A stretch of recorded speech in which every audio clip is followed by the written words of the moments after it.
Okay so this is again missing but आपका जवाब मैं यहाँ पे लिख रहा हूँ। प्योर वर्चुअल क्लास बनाने से आपके लिए ये लाजिम हो जाता है कि आप ड्राइव्ड क्लास या फिर आप क्लासेस बना रहे हैं तो उसमें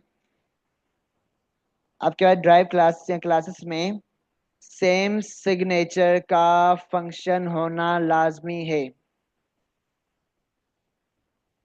वन क्वेश्चन।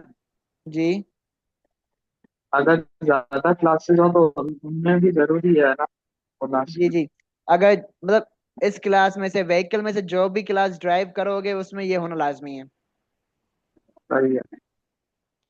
आपके लिए ये लाजिम हो जाता है कि आप ड्राइव क्लास में सेम सिग्नेचर का फंक्शन बनाएं। सही है। अगर मैं इसकी एग्जांपल दूं दूसरी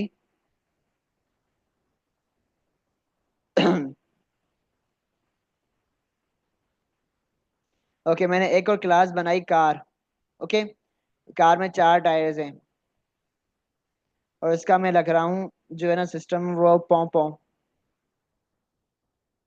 सही है। लेकिन अगर मैं इसके अंदर कमेंट कर देता हूँ इसको और फिर रन करता हूँ। ओके अभी चल गया है। ओके अभी इसने कोई एरर नहीं दिया। लेकिन जैसे ही मैं इस कार का एक ऑब्जेक्ट बनाऊंगा कार का मैंने एक ऑब्जेक्ट बनाया कार का मैंने ऑब्जेक्ट बनाया सी वन और सी आउट किया इसके टायर्स को।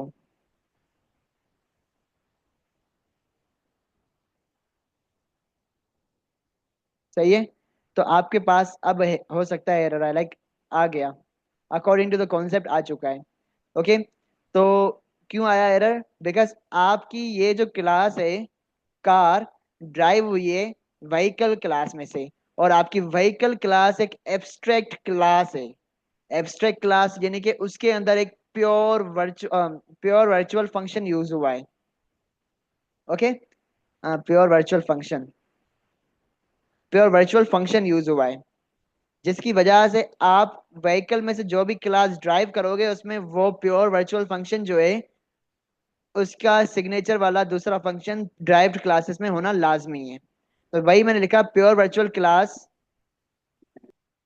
फंक्शन लिख लूँ अगर पूरा लिख लूँ प्योर वर्चुअल फंक्शन बनाने से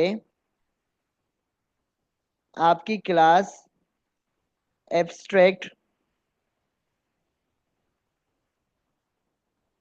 एब्स्ट्रैक्ट क्लास बन जाती है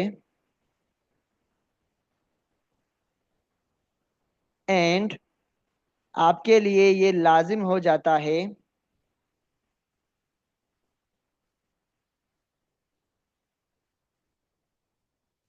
आपके लिए ये लाजिम हो जाता है कि आप ड्राइव्ड क्लास या क्लासेस में सेम सिग्नेचर का फंक्शन बनाएं।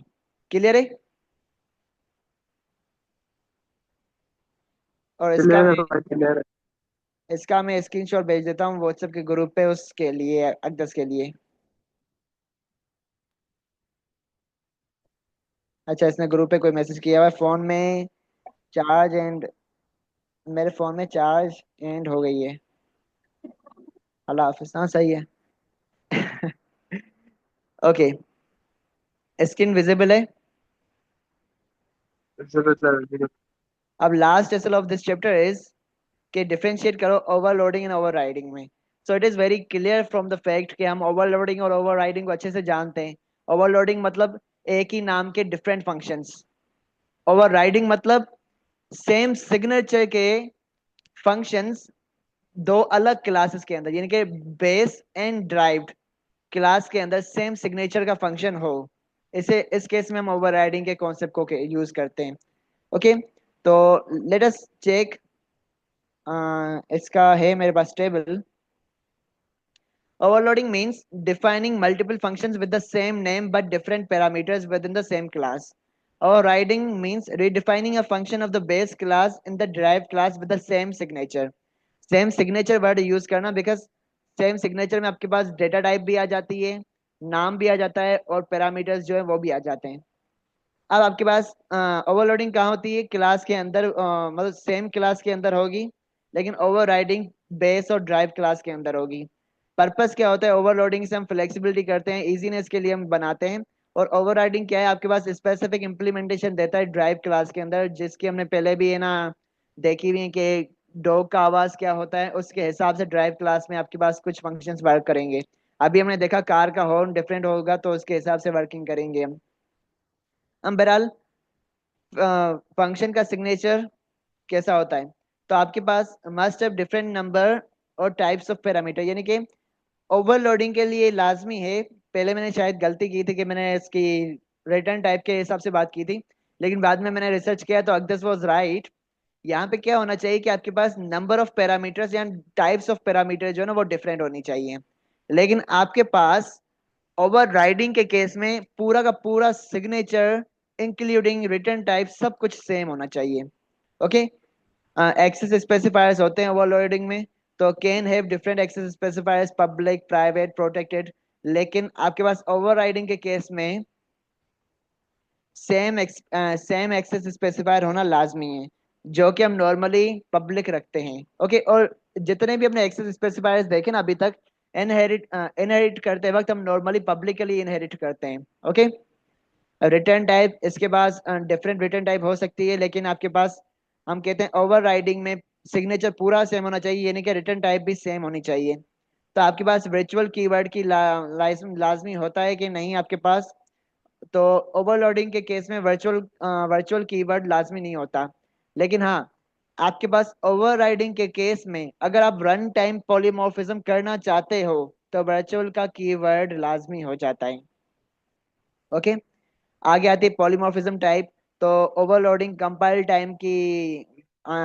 टाइम है पॉलीमॉर्फिज्म में, और आपके पास ओवरराइडिंग रन टाइम पॉलीमॉर्फिज्म में आ जाता है।